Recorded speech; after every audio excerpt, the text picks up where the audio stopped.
চলে এসছে ক্রিসমাস, আর আমরা সবাই কিন্তু কম বেশি বাজার থেকে বেশি দামে কেক কিনে খেয়ে থাকি। বন্ধুরা, বাজার থেকে চড়া দামে কেক কিনে না এনে ঘরে থাকা কয়েকটি উপকরণ দিয়েই তৈরি করে নিতে পারবেন এই মজার কেক। রাধে কৃষ্ণ বন্ধুরা, আমি টুলটুল, আর এই টুলটুলের রান্নাঘরে আপনাদের সবাইকে স্বাগত। তাহলে চলুন আমি কি করে এই মজার কেকটা তৈরি করছি দেখে নেওয়া যাক। খুবই সহজভাবে আজকে আপনাদেরকে এই কেকটা তৈরি করে দেখাবো। সবার প্রথম আমি এখানে একটা মিক্সি জার নিয়ে নিয়েছি। তারপর এতে ছোট বাটির 1 বাটি পরিমাণ সুজি দিয়ে দেব, 3টে এলাচ দিয়ে দেব, সেই বাটির হাফ বাটি চিনি দিয়ে দেব। তারপর সবগুলি উপকরণ আমি গুঁড়ো করে নেব। বন্ধুরা, যে বাটি মেপে আমি সুজি নিয়েছিলাম সেই বাটি মেপে কিন্তু আমি এখানে সবগুলি উপকরণ মেপে নেব। তারপর সেই মিক্সি জারের মধ্যেই যে বাটি দিয়ে আমি সুজি নিয়েছিলাম সেই বাটির 4 ভাগের 1 ভাগ রিফাইন্ড অয়েল দিয়ে দেব, সেই বাটির 3 ভাগের 1 ভাগ টক দই দিয়ে ভালো করে পেস্ট করে নেব। দেখুন একদম ঘন পেস্ট তৈরি হয়েছে। এবার এতে রুম টেম্পারেচারে রাখা হাফ বাটি পরিমাণ দুধ দিয়ে দেব, 1 চামচ পরিমাণ কফি পাউডার দিয়ে দেব। এটা পুরোপুরি অপশনাল, কফি পাউডার হাতের কাছে থাকলে দেবেন, না থাকলে দেবেন না। এবার পেস্ট করে নেব।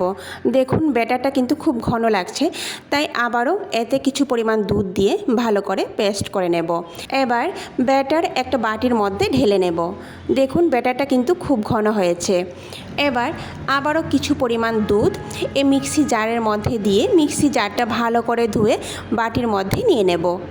এবার একটি চামচের সাহায্যে ভালো করে নাড়াচাড়া করে নেব। বন্ধুরা, ব্যাটার কিন্তু খুব বেশি পাতলা হবে না বা আবার খুব বেশি ঘন হবে না। আমার এখানে 1 বাটির থেকে একটু বেশি দুধ লেগেছে। এখন এই ব্যাটারটাকে 30 মিনিটের জন্য ঢেকে রাখব। অন্যদিকে কেক তৈরি করার জন্য আমি এখানে একটা স্টিলের বাটি নিয়ে নিয়েছি। এবার এই বাটির মধ্যে অল্প পরিমাণ তেল দিয়ে তেলটা পুরো বাটির মধ্যে লাগিয়ে নিয়েছি। তারপর খুব সামান্য পরিমাণ ময়দা পুরো বাটিতে লাগিয়ে নেব। এভাবে পুরো বাটির মধ্যে ময়দাটা লাগিয়ে নেব, আর এক্সট্রা যে ময়দাটা থাকবে সেটা আমি সরিয়ে নেব। আপনারা কিন্তু এখানে কেক টিন নিয়ে কেক টিনের মধ্যে বাটার পেপারও লাগাতে পারেন। কেক তৈরি করার জন্য এখানে আমি বাটিও রেডি করে নিয়েছি। এবার এই বাটিটাকে একটা সাইডে রেখে দেব। ফিরে আসছি 30 মিনিট পর। বন্ধুরা, ফিরে আসলাম 30 মিনিট পর। দেখুন বন্ধুরা, সুজির ব্যাটারটা কিন্তু অনেকটা ফুলে উঠেছে। এবার ভালো করে আবারও একটু নাড়াচাড়া করে নেব। বন্ধুরা, ব্যাটার কিন্তু এখানে একদম স্মুথ করে পেস্ট করে নিতে হবে, একদম মিহি পেস্ট করতে হবে। তারপর সবার শেষে আমি এখানে 1 চামচ পরিমাণ ময়দা দিয়ে দিয়েছি, 1 চামচ পরিমাণ বেকিং পাউডার দিয়ে দিয়েছি, আর খুব অল্প, খুবই সামান্য পরিমাণ বেকিং সোডা দিয়ে দিয়েছি। আপনারা যদি বেকিং সোডা দিতে না চান তাহলে বেকিং পাউডার দিয়েও এই কেকটা তৈরি করা যাবে। তারপর 2 থেকে 3 চামচ পরিমাণ দুধ দিয়ে এই ব্যাটারটাকে আবারও ভালো করে মিশিয়ে নেব।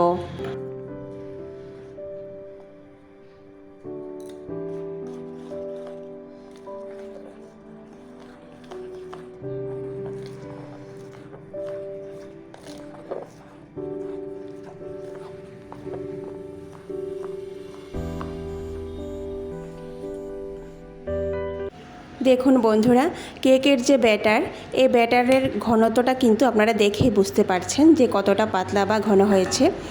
এবার কেক টিনের মধ্যে পুরোটা ব্যাটার আমি নিয়ে নেব। বন্ধুরা, পুরো বাটি ভরে কিন্তু ব্যাটার নেব না, বাটিটা একটু ফাঁকা রাখবো, নয়তো কেক ফুলে ওঠার জায়গা থাকবে না। এবার আমি 2 থেকে 3 বার বাটিটাকে একটু ঝাঁকিয়ে নেব। বাটির ভিতরে যদি কোনো বাতাস ঢুকে থাকে তাহলে সেটা বেরিয়ে যাবে।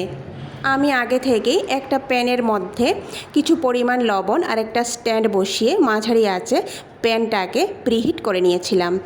এবার কেকের বাটিটা প্যানের মধ্যে বসিয়ে দেব। এবার অন্য আরেকটা প্যান দিয়ে ঢাকা দিয়ে দেব। তারপর কম আঁচে 50 মিনিটের জন্য বেক হতে দেব। এই 50 মিনিটের মধ্যে কিন্তু ঢাকনা আর খুলে দেখব না। ফিরে আসলাম 50 মিনিট পর। দেখুন কেকটা কিন্তু অনেকটা ফুলে গেছে। এবার একটা টুথপিক দিয়ে কেকটাকে চেক করে নেব। দেখুন টুথপিকের মধ্যে কিন্তু সামান্য পরিমাণ ব্যাটার লেগে আছে, তার মানে কেকটা এখনও ভালো করে বেক হয়নি। আবারও 5 মিনিটের জন্য ঢেকে রাখবো। 5 মিনিট পর টুথপিক দিয়ে আবারও চেক করে নেব। দেখুন বন্ধুরা, টুথপিক কিন্তু একদম ক্লিন বেরিয়েছে। টুথপিকের মধ্যে কিন্তু কোনো রকম ব্যাটার লেগে নেই, তার মানে কেক আমাদের ভালো করে বেক হয়ে গেছে। এবার এই কেকটাকে ভালো করে ঠান্ডা হতে দেব। কেকটা যখন ঠান্ডা হয়ে যাবে তখন একটা ছুরির সাহায্যে এইভাবে বাটি থেকে কেকটা বের করে নেব। দেখুন কতটা সুন্দর তৈরি হয়েছে কেকটা।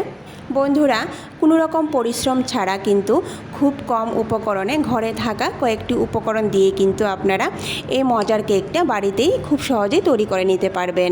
এবার কেকটা আপনাদেরকে কেটে দেখাচ্ছি ভিতরে কতটা জালিদার হয়েছে।